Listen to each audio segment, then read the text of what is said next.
Welcome back to another episode of podcast series launched by ESTSS, Future Leadership Group. In each episode, we speak with leading researchers, clinicians, and practitioners in shaping how we understand trauma, why it matters for psychological functioning, and the recovery across the Europe and beyond. I am Dr. Asma Rashid, a lecturer at the Government Graduate College in Pakistan. I recently finished my PhD from the University of Campania, Italy, and I'm a research member of the Center on Parenting and Emotional Regulation, NTNU, Norway. It's a real pleasure that in today's episode, I'm joined by Professor George Bonanno, a leading figure in the field of trauma and resilience. He's a professor of clinical psychology and directs the Loss, Trauma, and Emotions Lab at Teachers College, Columbia University, New York. He pioneered the idea of resilience in the study of loss and trauma, and also developed a theory of grief that is now the standard paradigm among clinical psychologists. His contributions have been widely recognized, and he received a Lifetime Achievement Award from the Association of Psychological Science and International Society for Traumatic Stress Studies. And lastly, he's also the author of the two most influential books, The Other Side of Sadness, and his more recent book, The End of Trauma, where he offers a more hopeful way of understanding trauma and recovery. So, Professor Bonanno, it's really great to have you here today. And Thank you, Asma. Nice to talk with you. So, I'd like to start on a slightly personal note. Like many of our listeners are PhD students and early career researchers who find uncertainty, setbacks, and pressure in academia. So from your own PhD journey, what helped you stay resilient? And was there any particular moment or experience that shaped how you started seeing resilience differently? Oh, that's a wonderful question, actually. I think that probably if I would summarize it, that saying the thing that kept me, I think, most focused and optimistic in my career was that I'd always went after questions and ideas that really meant something to me.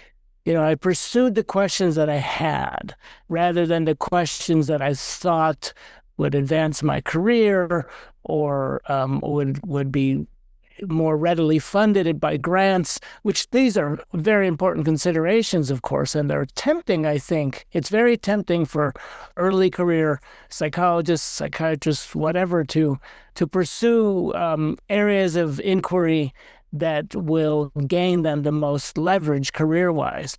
But that's a kind of a double-edged sword, and I'd always I maybe suffered a little bit earlier in my career, but I always went after the things that I really wanted to know, the questions that I had personally. And that was enough of a reward in itself to keep me going. I think that's very important.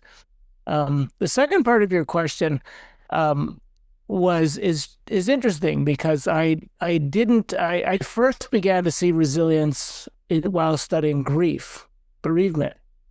And that's not what was my intention at all. I was looking to shift directions. When I got my PhD, I was doing largely experimental work, which I enjoy and I liked, but I felt like I was getting a little bit too far from the clinical side of things, which is what I was also very interested in. So I decided to shift directions, and I took a postdoctoral position in San Francisco, which is a lovely city. I'd just gotten married, but I was offered a very nice position, well-funded position to study bereavement. And it was really the chance to design a very large bereavement study that was well-resourced. I wasn't terribly interested in bereavement at the time. I didn't know much about it. And I wasn't sure I wanted to go this route But then when I began to look at the literature, I realized that the bereavement literature at the time, this is 1991, the literature was really outdated. And I felt like it had not come into the modern research world. And I was coming out of, and I got my PhD at Yale, and was mentored by some brilliant researchers. And I knew I had a good sort of set of research tools at my disposal. So I decided to go ahead and take this position studying grief using some of these tools that I had at my disposal. And I had the chance to do pretty much what I wanted because the resources were good. And almost right away, we began to see that using new methods, we began to see that people were resilient. Most people were resilient. And as I said, that wasn't really my initial goal. I just wanted to learn more about bereavement. But when we saw that, we pursued that angle and repeatedly found that people were resilient, highly resilient. Not everybody, of course, but a lot more people than anyone had thought. And I didn't plan on doing this for the next 35 years, but this is, of course, what I've been doing for the next 35 years. That's really interesting to know. Yeah. So your work really challenges the assumption that trauma leads to long-term damage, right? So how do you define resilience today? And what do you think what determines whether someone follows a resilient trajectory or a prolonged distress or grief? Yeah, it's a good question. So yeah, the work, the research ultimately began to show that people were more resilient than I think anyone had thought in the face of potential trauma. I always like to point out, though, to make sure that anyone hearing this will fully understand, I don't think that trauma doesn't exist, and I don't think that traumas can cause serious harm, because they do, and they're always a subset of people who just simply cannot recover and suffer PTSD, which of course is life destroying in some ways. But what we found was that most people, many more than thought, and usually the majority, are resilient. The way I define resilience in this case is always as an outcome. We refer to resilience as the outcome, that being resilient to something. So the person is resilient to the event that just happened. And it's only in reference to that event. I think it's actually a dangerous myth, really, to think that there are resilient people. And people are not real. People can have skills and talents and abilities that will help them to be resilient, but they're not automatically resilient. And we can talk about that in a little bit, I suppose. But we define resilience in my research program as simply we track people over time. If we have data before an event, we'll do this prospectively. We often do have data before the event, but we track people over time, and we then determine that people showing what we call a stable trajectory of healthy functioning, a relatively minimal reaction to the traumatic event, and then an otherwise stable trajectory of healthy functioning. We did this initially simply by picking out people who showed this pattern by whatever very vague methods we could use, and now we do it more computationally. We use different types of computational tools to identify these different patterns. So yeah, that's where this work has gone. Yeah. So listening to you, it really highlights how people actively adapt to adversity. Like, not all people are resilient. So in my own PhD work, I often look at how people's sense of autonomy or their competence or having connection with other also shape their well-being in their life. So do you see these kind of basic experiences playing a role in how people becoming resilient after the trauma?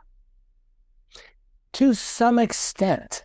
There's a curious phenomenon that I've ultimately called the resilience paradox, which is that a lot of the factors that we assume promote resilience do in fact correlate with resilience, but the correlations are very small. The effects are very small. And it turns out that depending on who you talk to, there are many, many different factors that people associate with resilience. And some of the factors that are kind of consistently correlated with resilience, like social support, connections, emotion regulation, things like that. They're consistently linked to resilience, but even these factors, the effect is generally pretty small. It doesn't explain very much, sometimes 1 or 2%, 3% of the variance, sometimes a little bit more. It will vary. Sometimes not at all. Sometimes the things that we think promote resilience do not, and sometimes they actually predict a worse outcome across different studies. So now this paradigm that I've been using, and now other people use as well, where we assess trajectories, we've done now over. When I say my research and other people's research, there are well over 100 studies now using this approach. And across these studies, we find that sometimes even the most kind of resilience promoting factor we have will actually predict a worse outcome. There was a nice review done by the German team coming out of Mainz, headed by Sarah Schaffer, and this comes out of Klaus Lieb's lab and some others, and I'm remiss in not remembering the other names, but they did a review of, I think, 55 studies. And they actually found this consistent with the resilience paradox, that some of these factors that we think are just plain good things, like finding meaning or gratitude, actually in some studies predict a worse outcome, or they predict a good outcome in some studies. Sometimes they predict kind of a small outcome that's neither here nor there. So that's an interesting phenomenon. I call that the resilience paradox. And it took me a long time to understand what is going on there. And I think what I finally came to realize, which is I don't know how many listeners know about Homer Simpson, but for me it was a Homer Simpson moment. Duh. I can't believe I didn't see this before. I should stop hitting my forehead. That in fact, what's going on is that life is complicated. Potentially traumatic events are complicated. All events are different. They present us with different challenges. Even within the same event, people face different challenges. Some people, we did this research on 9/11, and even we looked at people who were in the towers when the planes hit. Even among those people, the experiences were wildly different, very different challenges. So what works for one person in one situation is not necessarily going to work for another person in that same situation, or even the same person in a different situation. And so the result is we have all these wonderful things that are correlated with resilience, but they don't always work. And that was a conundrum. It took me a long time to work out, I think. It's really interesting to know about the paradox that you explained. And it also explains, I hear, the individual and personality differences among the people that sometimes sport and sometimes they don't sport what you really call the resilience. So yeah, that's interesting. So I'd love to bring in your recent book here, The End of Trauma. So you present a very compelling argument that trauma does not have to define a person's life. So what do you mean when you say that trauma is not a life sentence? And what was not a life sentence? Well, I don't remember exactly saying that, but it sounds like something I would say. So I think basically what I would guess, and I would assume that I meant by that, is that when these things happen to us, we can actually, and we do, many people do, get through them, and they face the challenge that they're presented, and they move on. It doesn't mean they're damaged emotionally for the rest of their lives. In fact, very interesting, when we look at, I think of these events these violent, life-threatening events, sexual violations, all of these events that we consider traumas, they're actually, I call them potential traumas because they don't traumatize everybody. And this is just an empirical fact.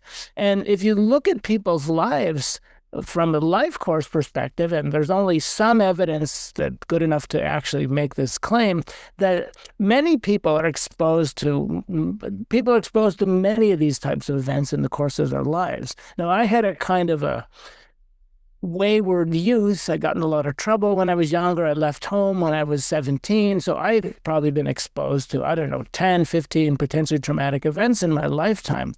But most people are exposed to one or more.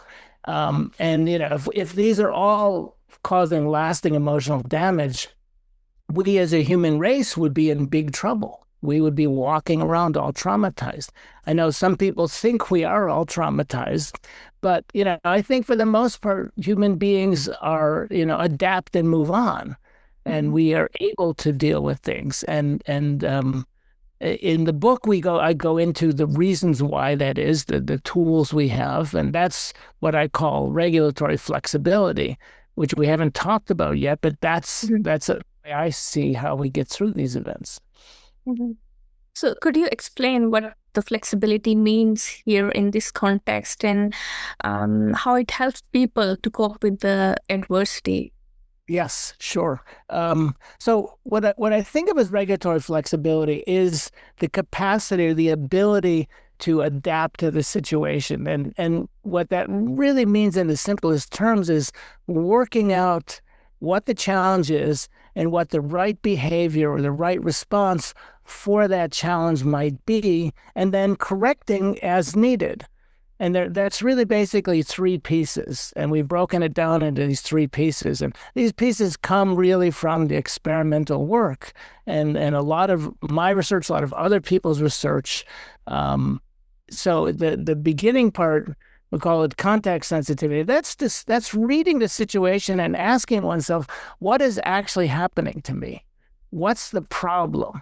And, we really need to narrow it down to the problem in the moment.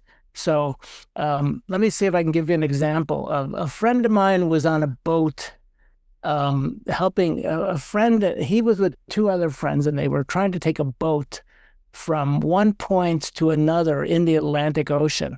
And a fairly large boat, the kind of boat you could live on.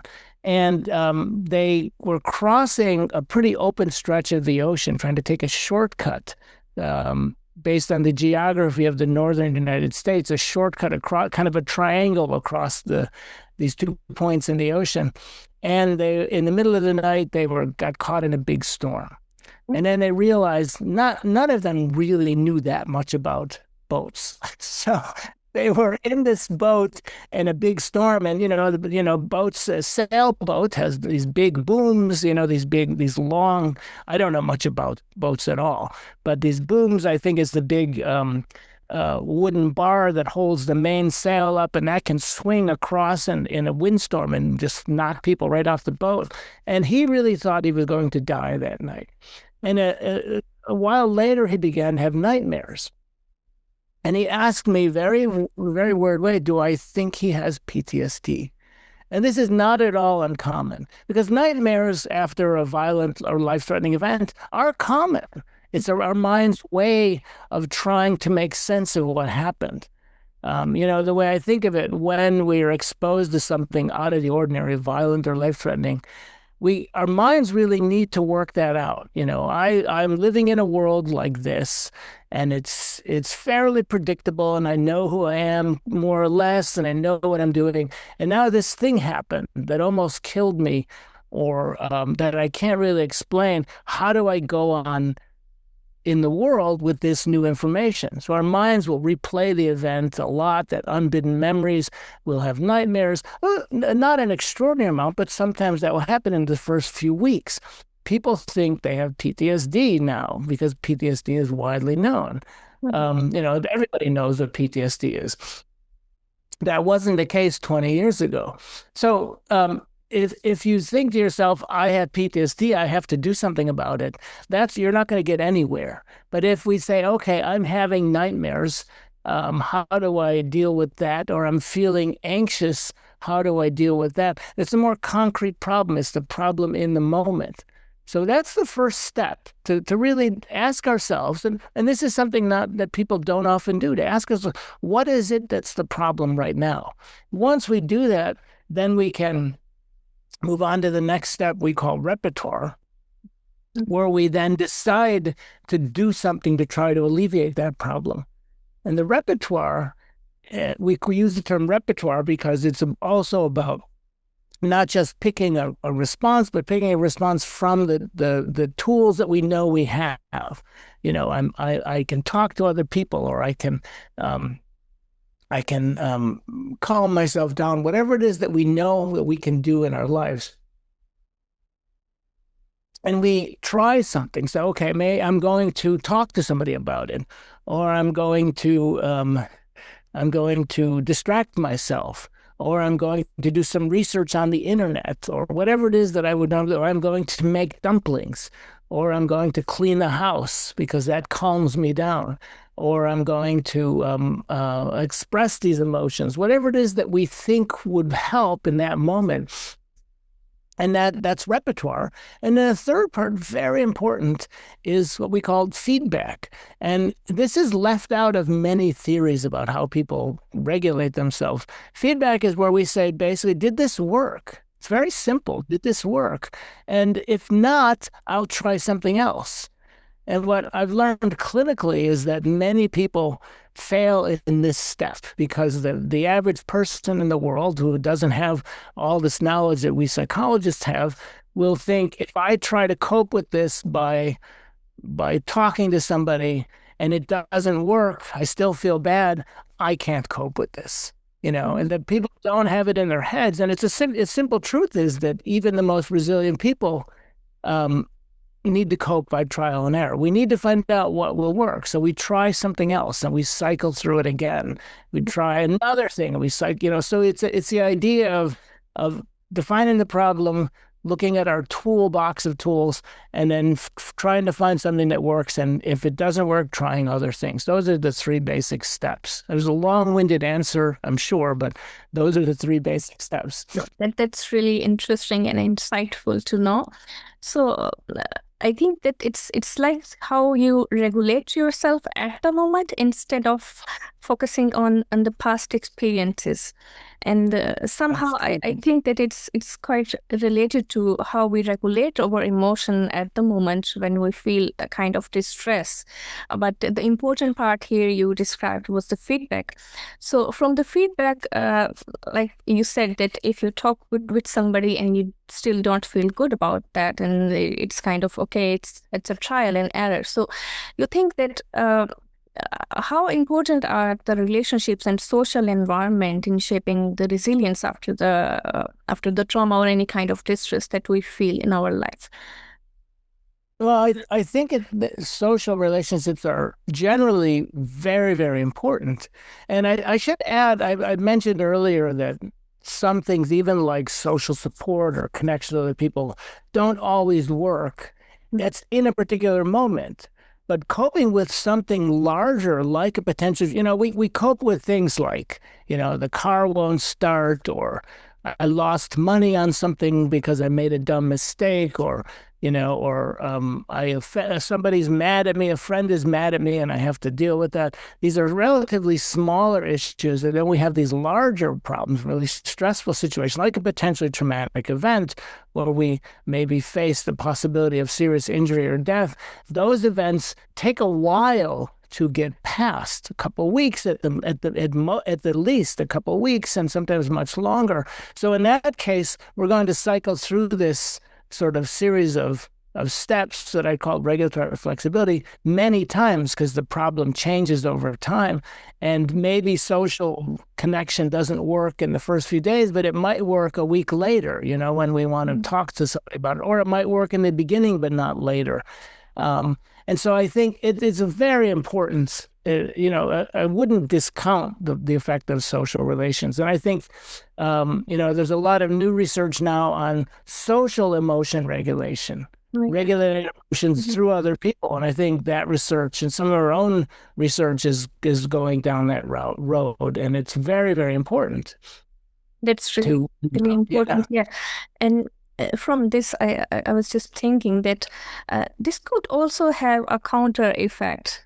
These kind of social relations, like for instance, if somebody feels socially excluded, or if they go and talk to somebody and they receive a negative response, so it could also lead to counter feedback. So in that case, what do you think that where resilience will lie, or is it something internal based, or is we cannot rely on the environment on social connections? I think that I'm glad you made that point, because there is lots of evidence. A lot of this comes from the social psychology literature, where, as some of the things you mentioned, sometimes people will seek support from others, but they feel somehow that they're changing the power balance in the relationship, or that now they've kind of over relied on a friend, or they have got a sense of I no longer have agency. One of the stories I talk about in the book, one of the main people I talk about who'd gone through a horrific accident in the end of trauma, a young guy who was run over by a what we call a garbage truck, a truck that hauls away the trash. And he lost his left leg and part of his hip. And that was very, very difficult for him. And he relied immensely on the people in his social network when that happened, because it was such a horrific event. But then a number of years later, he was trying to alleviate some of the pain from phantom limb syndrome. And in one of the surgical procedures that he tried, I had inadvertently nicked the dura layer on his spine. So the dura layer is this sort of membrane that between the bones and the spinal cord that has the cerebrospinal fluid in it. And that was actually accidentally, inadvertently lesioned with the surgical knife, and that led to a leakage of cerebrospinal fluid. The brain and the spinal cord are all in one network of spinal fluid. So if there's a leak in that spinal fluid, the brain is no longer bathed in that liquid as well. So he found that he could not sit up without feeling nauseous. He was foggy all the time. He was sort of cognitively confused, nauseous. And he was having this went on for a couple of years, and he said he found this almost worse than losing his leg, than the original injury. And during this time, he found it very difficult to be around other people. And I know this because this is when he came into my life and became my doctoral student. And I would call him to see how I was doing, and I would be told he's not available, and his wife would tell me he can't come to the phone. And it went on for a long time. When I finally asked him about it, what's going on, and he said, I just can't be around other people now. I can't reciprocate.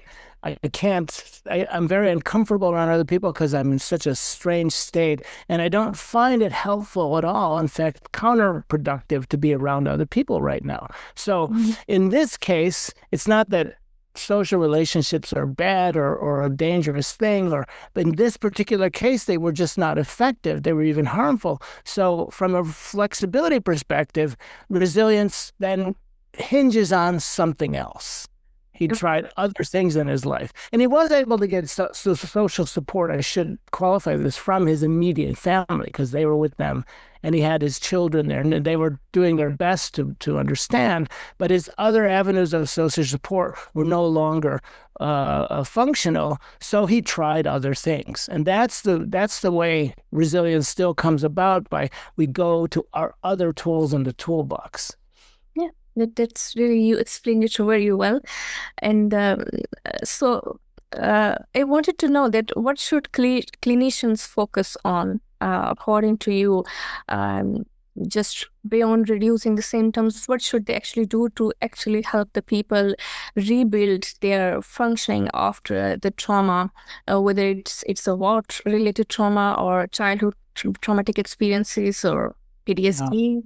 Yeah. Well, that's a wonderful question, and I wish I could say, do this. I wish I had one answer, but I don't, because I think that um, what people experience, there's so many, the variety, the heterogeneity in what people might be struggling with is so large that it's really, this is where the skill of the clinician comes in, right? To determine what is the issue that really needs to be needed help. And alleviating symptoms is often high on the list, but clinicians have their own sets of approaches and tools. The flexibility idea, it basically fits in very nicely with all that. And many different forms of therapy do have components of flexibility as part of the ideas broadly. Cognitive behavioral therapy has a lot of this already built into it. Not completely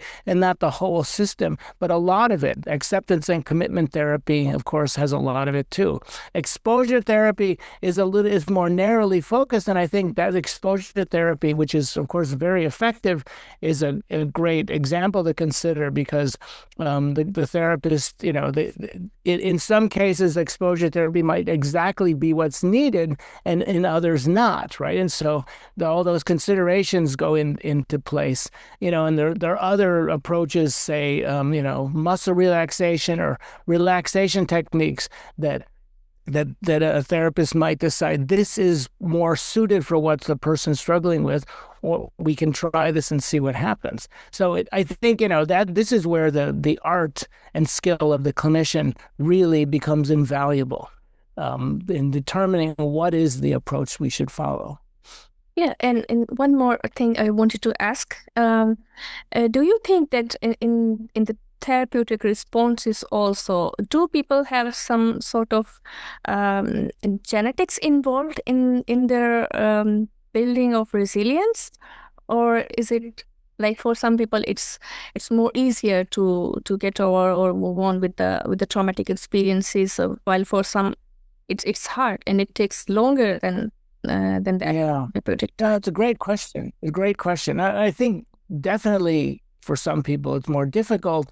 It depends on people's histories and the tools they have. So we were very interested in this when I first began to realize, I'd been doing research on flexibility independent of the research on resilience and trauma.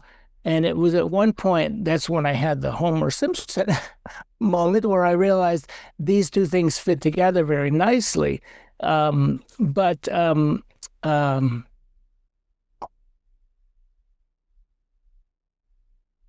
one of the questions that raised was, okay, if flexibility is the kind of underlying method or process of becoming resilient or getting through an event, then we should see that if most people are resilient, then most people should be flexible.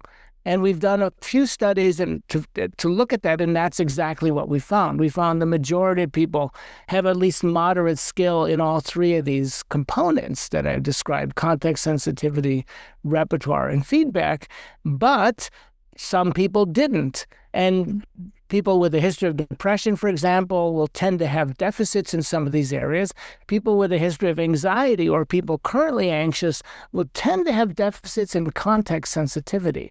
So anxious people tend to have a more difficult time reading the cues of the situation because they're preoccupied with particular pieces of the particular threats, and because they're so preoccupied with those threats that they're missing the other cues. So in that case, a clinician might focus on if they're working with an anxious person, focus on helping them to in that phase of the process. And then, of course, some people have just been dealt really difficult hands in life and have had massive histories of potentially traumatic events. This is what I think is my understanding of complex PTSD is all about. And that means there's so much going on and there's so many symptoms. There's the standard trauma symptoms and there are other kinds of symptoms and difficulties that there is no simple way that I'm aware of to dig in and get through that, So I think, again, it gets back to this question of where is the person in their life? what's the sort of broader picture that of this person's life and their symptom profile, and what's going to help them most right now. Sometimes it's going to be, okay, let's get through this potentially traumatic event. Sometimes it might be some broader issue about their entire life. So again, I keep coming back to this, but this is where the skill of the clinician comes into play. Yeah. Thank you so much, Professor Bonanno, for this incredibly insightful conversation. I wish I could have more time to ask you a few more questions, but thank you so much for sharing your insights today.